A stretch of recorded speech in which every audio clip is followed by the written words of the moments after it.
A new policy kicks in today, making way for a 21% price hike on tomato imports. The collapse of the U.S. tomato industry after Canada's sudden import ban sent shockwaves through the North American agricultural market.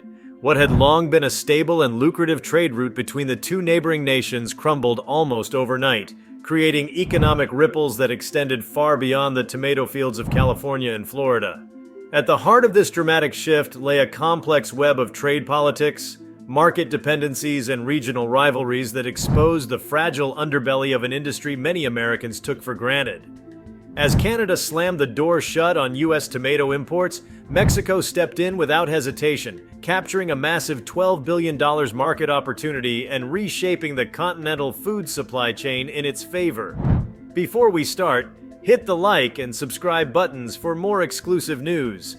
The American tomato industry has always been a cornerstone of U.S. agriculture. From the fertile Central Valley of California to the warm fields of Florida, tomatoes have not only been a source of pride, but also a symbol of the nation's ability to supply both domestic and international markets. For decades, Canada stood as one of the largest and most reliable importers of American tomatoes, relying heavily on them to meet the demand of its consumers and food industries. Supermarkets across Toronto, Montreal, and Vancouver stocked bright red American tomatoes year-round, their supply chain flowing smoothly across the border.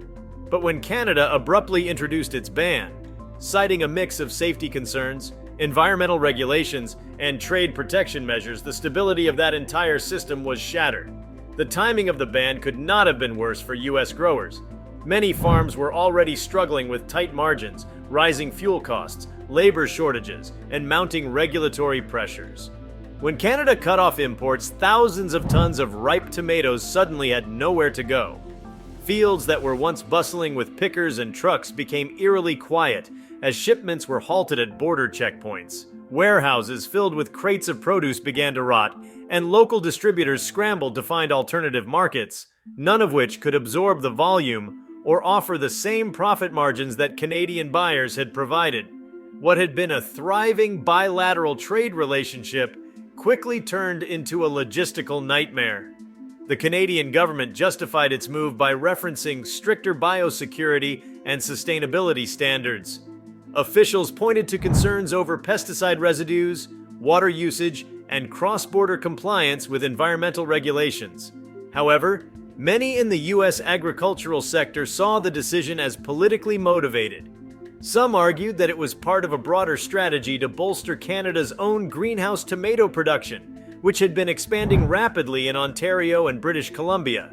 Others viewed it as retaliation for earlier trade disputes involving dairy and lumber, seeing it as yet another flashpoint in the ongoing tug-of-war over agricultural dominance in North America. While the U.S. government expressed outrage and vowed to negotiate, the damage was already being done. Canadian grocery chains, restaurants, and food manufacturers had to pivot quickly to secure new suppliers. That's where Mexico saw its golden opportunity. Within weeks, Mexican exporters flooded the Canadian market with competitive pricing and a promise of consistent supply. For years, Mexico had been building up its agricultural infrastructure, investing in advanced greenhouse systems, modern irrigation, and export logistics to reduce its dependency on U.S. buyers. The Canadian ban suddenly gave these efforts a massive payoff. Mexico's tomato industry, already a powerhouse in the global market, expanded its reach northward and captured what analysts estimated to be a $12 billion payday. The transformation was swift. Mexican growers, primarily from Sinaloa, Michoacan, and Baja California, saw an unprecedented surge in export orders. Trucks loaded with Mexican tomatoes began rolling toward Canadian distribution centers that once exclusively handled American produce. This surge not only invigorated Mexico's agricultural economy, but also reinforced its position as North America's new produce superpower. The competitive advantage was clear: lower production costs, longer growing seasons, and less dependency on imported fertilizers and fuel meant that Mexican suppliers could undercut U.S. prices with ease. For U.S. farmers, however, the fallout was devastating. In states like California, Florida, and Texas, where tomato cultivation had long been a way of life, the losses were catastrophic. Many family-owned farms, already on the brink of financial collapse, were pushed over the edge. Some were forced to plow under acres of unsold crops to avoid further losses. Food processors and packing plants dependent on cross-border trade began shutting down operations or laying off workers. In regions like Immokalee, Florida, and Fresno County, California, where migrant labor plays a central role, thousands of workers found themselves unemployed almost overnight. The cascading economic effects hit small towns particularly hard, creating a domino effect that rippled through local economies. The Canadian ban also exposed how dependent the U.S. agricultural system had become on just a few export markets. For decades, the assumption had been that geography, infrastructure, and existing trade agreements would guarantee the steady flow of produce across borders. The sudden loss of one major partner revealed just how vulnerable that assumption was. U.S. distributors tried to reroute their produce toward other countries in Asia and Europe, but logistics, tariffs, and consumer preferences made it nearly impossible to make up for the lost Canadian demand. The result was a glut in the domestic market, pushing prices down and squeezing farmers even further. Meanwhile, in Canada, consumers began noticing changes almost immediately. Mexican tomatoes started appearing in grocery stores at lower prices, and though some complained about subtle differences in taste or freshness, most adapted quickly.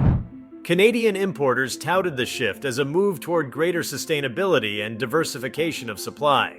They emphasized Mexico's efficiency in greenhouse cultivation and year-round production, portraying the transition as a win for consumers and climate goals alike.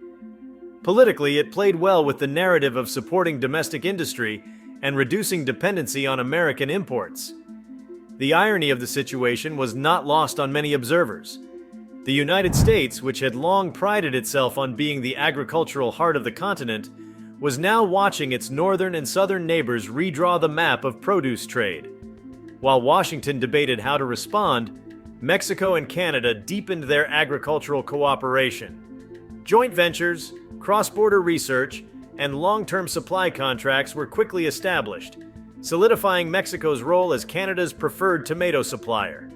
The $12 billion windfall wasn't just about money. It was about influence, leverage, and the reshaping of regional power dynamics.